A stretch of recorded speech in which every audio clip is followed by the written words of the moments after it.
आपका हमारे channel civil services institute में स्वागत है। इसमें देखिए हमने जो उत्तर प्रदेश लोक सेवा आयोग का 2021 का प्रीलिम्स का पेपर हुआ था, उसके मतलब हिस्ट्री के जो क्वेश्चन हैं, उनको हमने खाली पिक किए हैं यहाँ पे। केवल हिस्ट्री के हैं, इसमें ऊपर इंग्लिश का और नीचे फिर हिंदी का है। इन सारे क्वेश्चंस को हम वन बाय वन डिस्कस करते हैं। तो इसमें जो सबसे पहला क्वेश्चन दिया गया है, नीचे दिए गए कथनों में 2 कथन दिए गए हैं, जिनमें से एक अभिकथन है और दूसरा कारण है। तो इसमें जो है, इसमें कहा गया है, पहला जो अभिकथन है, मुगल साम्राज्य मूल रूप से एक सैनिक राज्य था। अब इसका जो रीज़न दिया गया है वो ये है कि केंद्रीय शासन व्यवस्था के विकास की प्राण शक्ति उसके सैनिक पर निर्भर थी।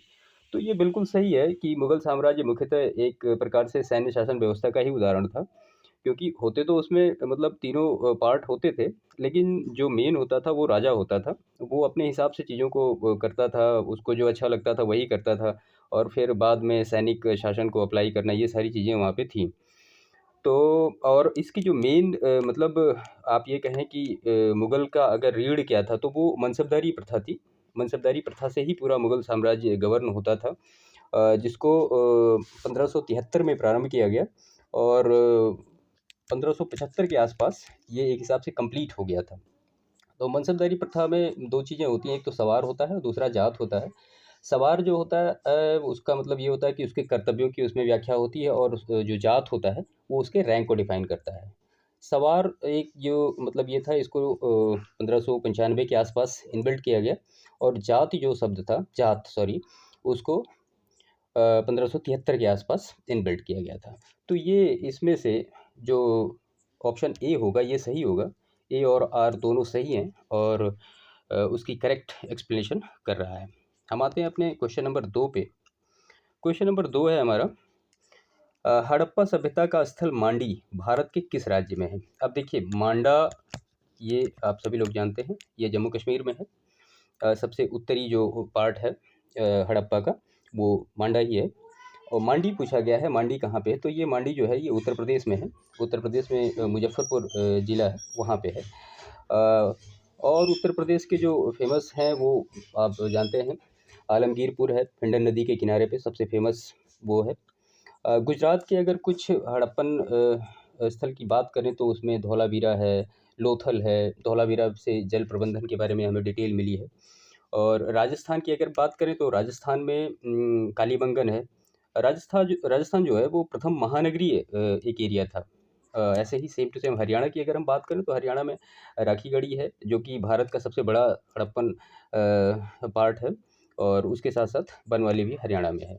तो क्वेश्चन नंबर 2 का जो सही आंसर होगा वो होगा option number D, Uttar Pradesh में है मांडी। हम आते हैं क्वेश्चन नंबर 3 पे। क्वेश्चन नंबर 3, देखिए आप इसको मैच करना है, कौन-कौन मैच कर रहा है। तो इसमें मतलब 4 हमें नाम दिए गए हैं शासक के, और उनके 4 जो राज्य हैं उनसे मैच करना है। तो राणा हमीर जो है वो किससे मैच करता है? राणा हमीर मेवाड़ से मैच कर रहा है, सही है।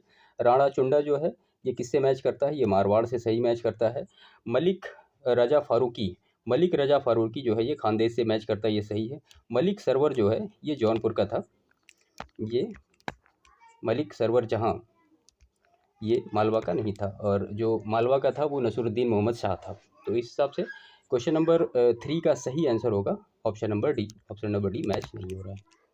हम आते हैं अपने क्वेश्चन नंबर 4 पे। क्वेश्चन नंबर 4 है, निम्नलिखित घटनाओं पर विचार कीजिए तथा उनको काल क्रमानुसार व्यवस्थित कीजिए। देखिए, हिस्ट्री में यूपी पीसीएस में ऐसे क्वेश्चंस अक्सर आपको 1 या 2 मिल जाते हैं। तो इसमें जो सबसे पहला है, शारदा अधिनियम है, नेहरू रिपोर्ट है, साइमन कमीशन का गठन है, और दांडी मार्च है। अब अगर हम बात करें, देखिए इसमें हिस्ट्री को क्या होता है ना, अगर आप लिंक कर पा रहे हैं बेहतर से तो फिर आपको ये डेट वोट का कोई इशू नहीं आएगा। लेकिन अगर आप लिंक नहीं कर पा रहे हैं चीज़ों को, तो थोड़ी दिक्कत होती है, फिर उसको रटना पड़ता है, और रटने के लिए तो बहुत कुछ है, आप रट नहीं सकते सारा। 1919 में Montagu Chelmsford award, Montagu Chelmsford जो एक्ट था वो बना। उसका एनालिसिस करने के लिए 8 नवंबर 1927 को साइमन कमीशन का गठन किया गया। इसका गठन हो गया, वैसे प्रोसेस था कि 10 साल बाद होगा, बट ये मतलब पहले ही हो गया था। उस समय एक भारत के सचिव थे, उनका नाम था लॉर्ड बर्कनहेड। तो लॉर्ड बर्कनहेड ने मतलब जो भारतीय थे उनको चुनौती दी कि मतलब आप एक मत होके, एक सहमत होके अपना एक संविधान बना के दिखाइए। और उसी संविधान को बनाने के लिए नेहरू रिपोर्ट का गठन कर दिया गया 1928 में, जिसने अपनी रिपोर्ट 10 अगस्त 1928 को सौंप भी दी। इस नेहरू रिपोर्ट में जो है उसमें 9 सदस्य थे और मोतीलाल नेहरू इसके अध्यक्ष थे। तो कुल मिला के मेरे कहने का मतलब ये है कि साइमन कमीशन के गठन से नेहरू रिपोर्ट का उद्भव हुआ। तो जाहिर सी बात है, जब साइमन कमीशन का गठन हुआ उसके बाद उससे नेहरू रिपोर्ट निकल कर आई। तो इस हिसाब से साइमन कमीशन का गठन हुआ 1927 में, नेहरू रिपोर्ट आई 1928 में। और दांडी मार्च जो है, दांडी मार्च इसका गठन 1930 में हुआ था, 1930 में। इसको सविनय अवज्ञा आंदोलन या नमक सत्याग्रह भी कहते हैं। 12 मार्च से स्टार्ट हुआ था ये साबरमती आश्रम से और दांडी तक गया था ये। इसमें 78 लोग निकले थे और 241 मील उन्होंने मतलब पैदल चला था। देखिए, ये जो फैक्ट मैं बता रहा हूँ ये सब कहीं ना कहीं किसी न किसी एग्जामिनेशन में पूछे गए हैं, यूपीपीसीएस में या फिर बीपीएससी में आए हैं। तो इस हिसाब से इसकी अगर सही क्रोनोलॉजी बिठाएं हम, तो इसका जो सही क्रोनोलॉजी होगा वो होगा, सबसे पहले आएगा तीसरा साइमन कमीशन का गठन, उसके डायरेक्ट बाद फिर नेहरू रिपोर्ट, और उसके बाद फिर हाँ एक छूट गया, शारदा अधिनियम। देखिए, शारदा अधिनियम जो था ये गठन हुआ था इसका 1930 में। 1930 में इसका गठन हुआ था। इसमें 1929 में इसका गठन हुआ था। उस समय लॉर्ड इरविन का कार्यकाल था। इसमें मेल की जो एज थी वो 18 ईयर और फीमेल की एज 14 ईयर थी। बेसिकली ये मैरिज के लिए था। तो इस हिसाब से पहले तीसरा, फिर दूसरा और फिर पहला शारदा अधिनियम, और सबसे लास्ट में दांडी मार्च, क्योंकि ये 1930 में आया था। तो इस हिसाब से अगर आप हिस्ट्री को मतलब लिंक कर पा रहे हैं तो फिर आपको ऐसे क्वेश्चंस में दिक्कत नहीं होगी। अदरवाइज फिर आपको रटना ही पड़ेगा, और रटने से मुझे नहीं लगता सारा काम हो पाएगा, क्योंकि हिस्ट्री में बहुत कुछ रटने वाला है। आप रटते रटते परेशान हो जाएंगे, एक तरफ रटेंगे और एक तरफ भूलेगा आपको। तो इनको लिंक करना सीखिए। हम आते हैं अपने नेक्स्ट क्वेश्चन पे, क्वेश्चन नंबर 5। क्वेश्चन नंबर 5 है, राजा रंजीत सिंह ने किस स्थान पर अदालत आला की स्थापना की थी? तो राजा रंजीत सिंह ने अदालत आला की स्थापना लाहौर में की थी। ठीक है, ये लाहौर में उन्होंने अदालत आला की स्थापना की थी। रंजीत सिंह की दो मतलब राजधानियाँ थी, एक अमृतसर भी थी और लाहौर भी थी। तो अमृतसर जो उनकी थी वो धार्मिक राजधानी थी और लाहौर जो थी उनकी प्रशासनिक राजधानी थी। तो इस हिसाब से क्वेश्चन नंबर 5 का सही आंसर होगा ऑप्शन नंबर बी। आते हैं नेक्स्ट क्वेश्चन पे। क्वेश्चन नंबर 7 है। क्वेश्चन नंबर 7 में तीर्थंकर दिए गए हैं और उनके निर्वाण स्थान कहाँ पे उन्होंने निर्वाण प्राप्त किया है, ये सारा इसमें ये पूछा गया कि कौन सा सुमेलित नहीं है। तो सबसे पहले इसमें ऋषभनाथ अष्टपद में है, सही है। वासुपूज्य, सम्मेद शिखर, ये भी सही है। सम्मेद शिखर नहीं, ये चंपापुरी में इनका निर्वाण स्थान है, चंपापुरी में। नेमिनाथ उर्जयंत सही है। महावीर पावापुरी, ये भी सही है, आप जानते होंगे।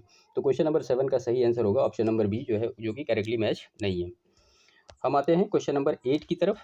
क्वेश्चन नंबर 8 है, देखिए, the book Fawaidul Fuad is recorded to conversation of Sheikh Nizamuddin Auliya, it was compiled by. मतलब ये शेख निज़ामुद्दीन औलिया से उनका जो संवाद था उसको रिकॉर्ड किया गया है। तो ये किससे रिलेटेड है? देखिए, ये रिलेटेड है अमीर हसन सिद्दीकी से। इन्होंने इसको कंपाइल्ड किया था बुक को। वैसे देखा जाए तो अमीर खुसरो जो थे वो निज़ामुद्दीन औलिया के शिष्य थे। तो इनके बारे में होना चाहिए था, लेकिन ऐसा इसमें नहीं है। तो अमीर खुसरो के बारे में अगर थोड़ी सी बात करें तो इनको भाई तूतिए हिंद कहा जाता है। पटियाली ईटा में इनका जन्म हुआ था, उत्तर प्रदेश के। और अमीर खुसरो एक ऐसे मतलब हैं जिन्होंने दिल्ली सुल्तान के सर्वाधिक जो सुल्तान हुए हैं उनका टाइम पीरियड एक्सपेंड किया है, उसमें सबसे ज़्यादा मतलब रहे हैं सुल्तानों के समय में ये। और उसके बाद है ज़ियाउद्दीन बर्नी।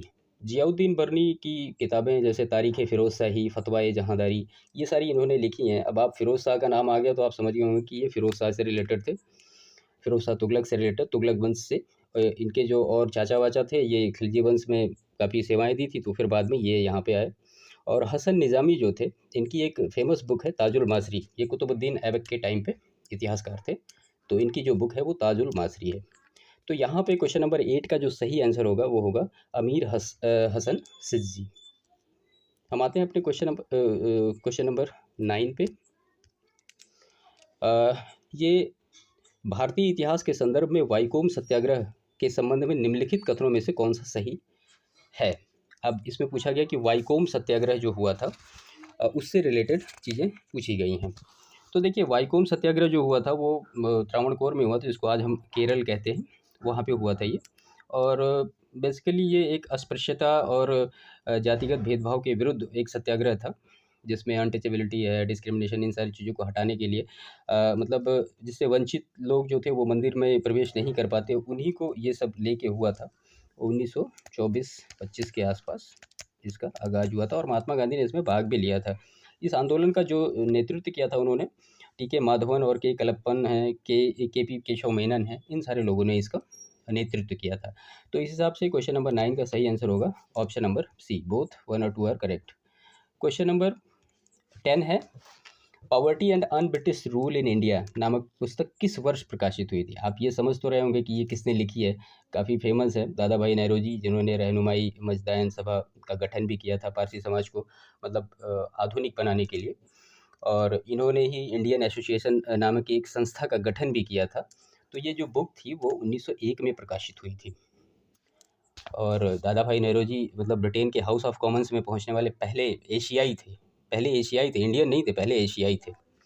तो इस हिसाब से क्वेश्चन नंबर 10 का सही आंसर होगा ऑप्शन नंबर बी। हम आते हैं नेक्स्ट क्वेश्चन की तरफ। क्वेश्चन नंबर 11 है, क्वेश्चन नंबर 11 है, एशियाटिक सोसाइटी ऑफ बंगाल के संस्थापक कौन था। देखिए, एशियाटिक सोसाइटी ऑफ बंगाल के जो संस्थापक थे वो थे विलियम जोन्स ने इसकी स्थापना की थी। जोनाथन डनकन जो है, इन्होंने 1791 के आसपास बनारस में संस्कृत महाविद्यालय की स्थापना की थी, और इसी मतलब संस्कृत विद्यालय को 1974 में संपूर्णानंद संस्कृत विद्यालय का नाम दिया गया था, जो कि आज भी है। वॉरेन हेस्टिंगस की हम बात करें तो वॉरेन हेस्टिंगस मतलब ये बंगाल के पहले गवर्नर जनरल थे। इनका टाइम पीरियड था 72 से लेके 1772 से लेके 1785 तक। और विलियम बेंटिक की बात करें हम तो ये भारत के पहले गवर्नर जनरल रहे हैं। इनका जो टाइम पीरियड था वो 1828 से लेके 1835 तक। तो ये सारे फैक्ट हैं जो आपको जानने चाहिए। तो इस हिसाब से क्वेश्चन नंबर 11 का सही आंसर होगा ऑप्शन नंबर बी।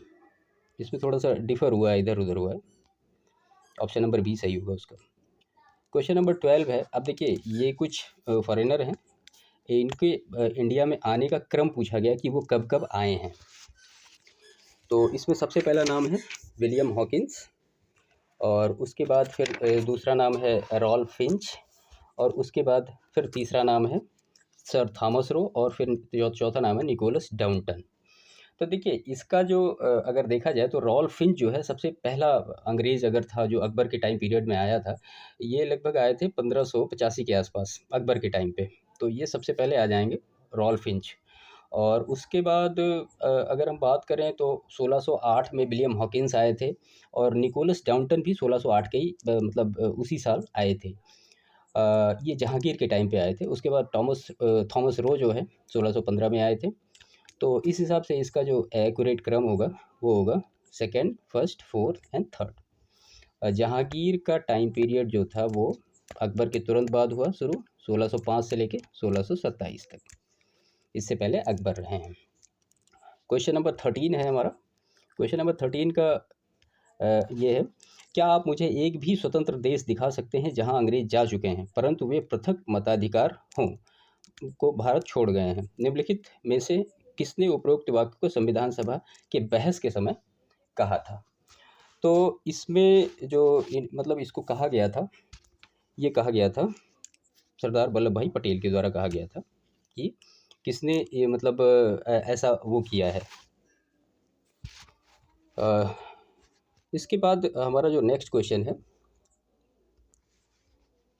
14,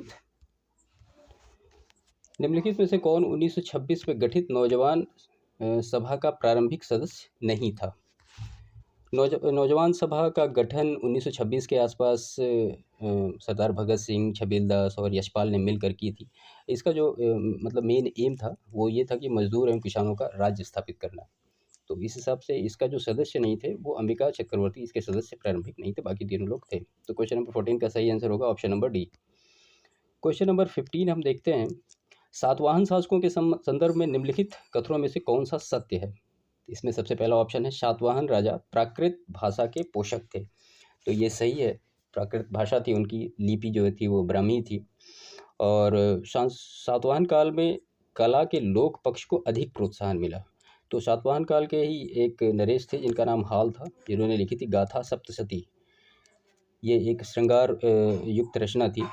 तो इसमें दोनों ऑप्शन सही होगा, ऑप्शन बी जो होगा यहाँ पे करेक्ट होगा। क्वेश्चन नंबर 16 है, निम्नलिखित में से किसने कभी भी भारतीय राष्ट्रीय कांग्रेस के किसी भी अधिवेशन की अध्यक्षता नहीं की। तो इसमें जो अध्यक्षता नहीं की थी वो थे बाल गंगाधर तिलक। और इसमें कब कब किन्होंने की थी, तो देखिए लाला लाजपत राय ने डायरेक्टली तो नहीं की थी, लेकिन 1920 में कलकत्ता में एक विशेष अधिवेशन हुआ था, उसकी अध्यक्षता की थी। और नॉर्मली जो 1920 का अधिवेशन हुआ था वो नागपुर में हुआ था, उसकी अध्यक्षता सी विजयराघवाचार्य ने की थी। गोपाल कृष्ण गोखले आप जानते हो 1905 बनारस में हुआ था। और सुभाष चंद्र बोस 2 बार चुने गए, एक तो 1938 में त्रिपुरी अधिवेशन में और फिर 1939 में भी चुने गए, लेकिन बाद में गांधी जी ने सीतारमैया जी को सपोर्ट किया तो उन्होंने इस्तीफ़ा दे दिया। और उसके बाद फिर राजेंद्र प्रसाद जी जो हैं वो मतलब अध्यक्ष बने। ये रामगढ़ अधिवेशन था 1939 का। गांधी जी की अगर बात करें तो केवल एक अधिवेशन आईएनसी का उन्होंने अध्यक्ष के पद के रूप में ग्रहण किया, वो था 1924 का अधिवेशन, बेलगाम का अधिवेशन। ठीक है, तो इस हिसाब से ये क्वेश्चन केवल हिस्ट्री से रिलेटेड हैं जो 2021 के प्री एग्जामिनेशन में आए हैं। और इसमें देखिए तैयारी के दौरान आप हिस्ट्री को अगर मतलब हर एक क्वेश्चन, जैसे आप कभी कुछ क्वेश्चन को सॉल्व करिए तो उसमें जितने भी ऑप्शन होते हैं उनको प्रॉपर हर टाइप से उनको थिंक करिए। अगर इस तरह से आप करेंगे तो बेहतर ही मतलब आपका निश्चित पेपर अच्छा होगा, कोई उसमें ख़राब होने की संभावना नहीं है फिर। लेकिन अगर आप रट रहे हैं तो थोड़ा-सा ये गलत है, रटना थोड़ा उचित नहीं है, क्योंकि आप कहाँ तक रटेंगे, प्री के बाद फिर मेंस है, तो वो सारी चीज़ें आपको देखनी पड़ेंगी। ओके, ये चैनल आप लाइक करिए, सब्सक्राइब करिए, शेयर करिए और ऐसे वीडियो हम लाते रहेंगे। Thank you.